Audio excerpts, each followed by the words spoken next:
Bismillahirrahmanirrahim.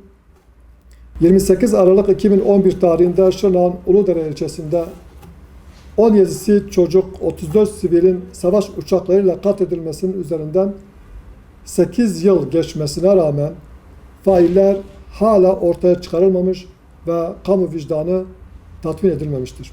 Olayın ortaya çıkarılmaması ve sorumlularının yargılanmasının engellenmesi benzer olayların yaşanmasına davetiye çıkarmaktadır. Adalet anlayışının kamuoyunun verdiği ve vereceği tepkilere göre şekillenmesi büyük bir hatadır. Katliam faillerinin yargı önüne çıkarılması konusunda gereken siyasi iradenin ortaya konulmamış olması adalet duygusunda derin yaralar açmıştır.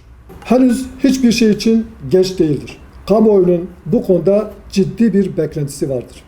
Dosya tozlu raflardan indirilmeli, adaletin hakkıyla tecelli edeceği çok yönlü bir soruşturma açılmalı ve olay bütün yönleriyle ortaya çıkarılarak failler hak ettiği cezaya çarptırılmalıdır.